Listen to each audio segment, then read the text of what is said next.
Hello everyone, welcome to Cambridge Primary Science, Stage 5. Our topic for today, the water cycle.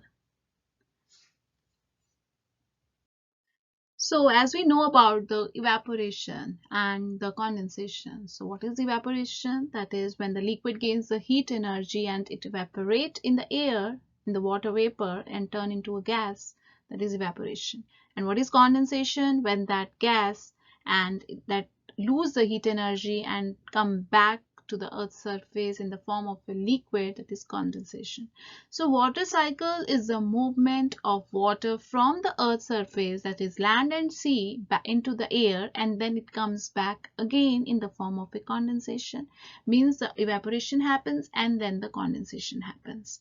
In the water cycle, the water evaporates from the earth's surface, like from the land, from the sea, right, from the rivers, and the water evaporate from there, condenses to form the clouds, and then it falls back to the earth in the form of a rain or snow.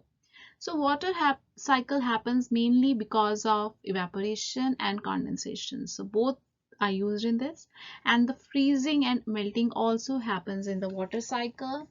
Like I told you about the matter, that is a solid, liquid and gas. So how the freezing and melting also happen in the water cycle. For example, like you have an ice cube that is solid.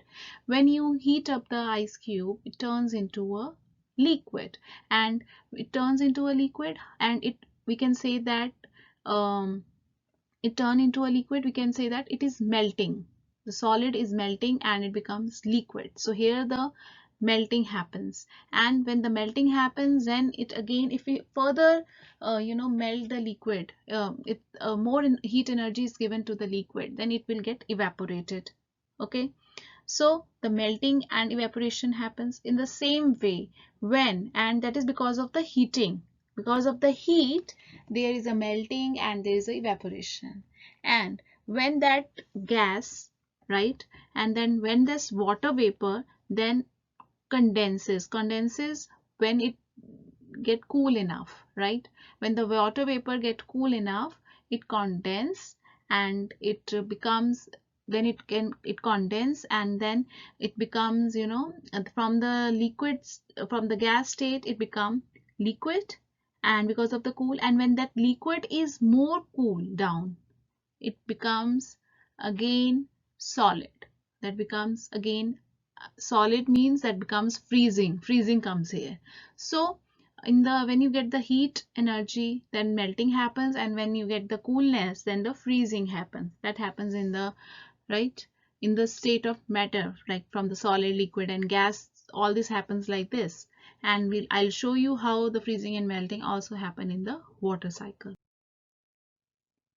So this is the water cycle. You can see that there is a water run into a lakes and the rivers, and when that gain the heat energy, that liquid gain the heat energy, that river and lakes get the heat energy from the sun, the water evaporate and it becomes a water vapor, that is a gas, and it become clouds. Then the clouds are formed and precipitation happens. Precipitation means when the water vapor get the coolness enough, right, it gets more moisture, it cannot handle it anymore, then it rain and the snow falls. Okay, so this is another diagram. The collection means there is a collection of a water over here in the river, in the land or the sea, and then the evaporation happens because of the sun, and the water vapor is there that form the clouds, and that the condensation, when there is a more water vapor and there is more coldness enough and there is a moisture, it cannot handle anymore, then the precipitation happens in the form of a rain or the snow.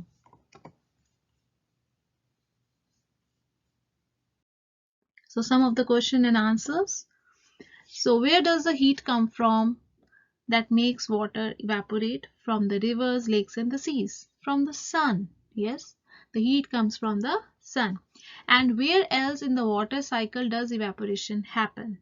The evaporation happens from the plants as well, right? Because the plants give off the water vapor from their leaves, because the plants also give the water vapor, and because of that from their leaves. So that's why evaporation happens from one more place in the water cycle. And where does the evaporated water go? Into the air as a water vapor, right? And what happens to the water vapor when it condenses? Obviously, it forms drops of a water. When it condenses, the water vapor forms into the drops of water. And where in the water cycle does this happen? In the clouds. When the condensation happens, when it forms in the drops of water, the rain comes or the snow comes, in the clouds it happens. How does the evaporated water get back to the earth?